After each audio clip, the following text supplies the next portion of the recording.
I'm the Disc Golf Guy, and this is my video blog. For the good portion of the last week, I've been out in Pennsylvania, specifically Philadelphia and Newtown, playing in some awesome disc golf courses, Tyler State Park as well as Sedgley Woods, and our gracious host, John Duesler here, our PDGA Marketing Director.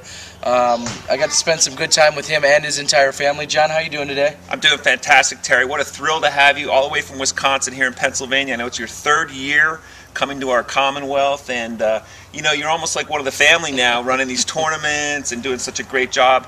And I really have to give Terry Miller a lot of credit here. He is showing us how to run a tournament in the most professional manner, and what a pleasure to have you here. Well, thanks. I wasn't fishing for any compliments there.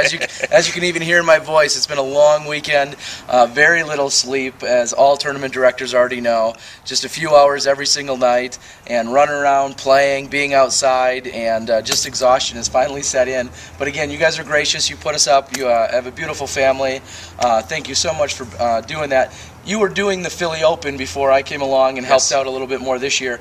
Talk about your role as TD and where you've transitioned into other roles. I have. You know, the Philly Open started, and Sedgley Woods is such a grassroots course, and one, you know, second oldest in the country, that I like to say. But you know, the Philly Open and how it started some 13 years ago was really, it's the only PDGA sanctioned event that this course has, and this is a course that sees, you know, literally hundreds, if not thousands, of rounds played per week in Philadelphia. So this is a big event for Philadelphia, and really it's grown into a really well-recognized event. We're fortunate to be in the Mid-Atlantic Disc Club area, and it's well known. It's sort of the I'll say the unofficial start to the disc golf season here in the Mid-Atlantic region. Well, they were definitely enthusiastic. We had 100 competitors plus a huge waiting list just to get in. It has sold out for the last few years I've been around, so that tells you how excited people are. The Tyler State Park, we had a really good turnout out there yesterday for our C tier. Talk about some of the other roles. You're our PDGA Marketing Director. You're doing a fabulous job at that. You're really going out there and pounding the pavement. Talk about where disc golf is and where you think you see it going. I know that's a general question, but where do you see it going? No, that's the kind of question I like, Terry. You know, this is my 24th year in the sport of disc golf, and I tell people, you know, this is the moment that I've really been waiting for. We talk about the future of the sport, and you know, and one of my early campaigns just a few years ago was, we used to talk about as disc golf a sport of the future, and I sort of felt like it was that carrot dangling in front of us the whole time and we would never get there. But the campaign Disc Golf, it's in the air, and truly it is in the air right now. We are finding, you know, the most exciting thing about it is things like this, where we don't have to wait to bring people into the sport. We're actually able to reach out and grab people and get them engaged with disc golf. And you know, thanks to the internet, of course, and some of the great media campaigns that we've had with our live internet broadcasting at the Memorial, at the USDGC last year. We're going to do a couple other shows this year. We have been able to reach out and really engage our disc golf community, and what a difference that's making. We're getting such tremendous feedback.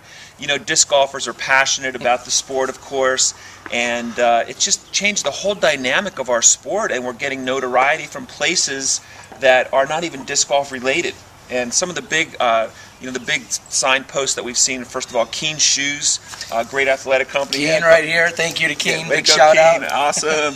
You know, we're seeing Keen, who is not inherently a disc golf company, getting very involved with it. Woodchuck Cider from up in Vermont, not a disc golf company, but this is their 4th or 5th year supporting the national tour. We're seeing Vibram, rubber company, now they're making discs. Steve Dodge doing a great job up in Leicester, Massachusetts. They've started their own division, Vibram Disc Golf. So these are just signs, and really positive signs, of how the sport is coming along, evolving, and what a thrilling time it is for our sport.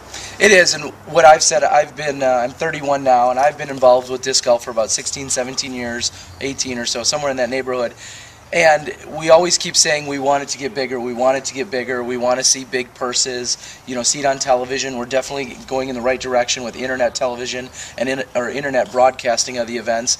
And it doesn't happen overnight. I think a lot of people are confused about that. Well, why aren't we on ESPN tomorrow, and why don't we have $1 million sponsors? Well, John here is leading that way in going out and getting our sponsors, because they don't just pop up and want to throw money at us. We all wish they did, but they don't. So So we got to keep pounding that pavement, keep promoting the sport in a positive direction, and doing whatever we can. So for all the work that you do, John, you've become a great friend, and everything you're doing is just it's in the right direction. I'm glad to be a part of it and glad to be with you. So this is the Disc Golf Guy. This is John Duesler, and we'll catch you guys next time, maybe in another state.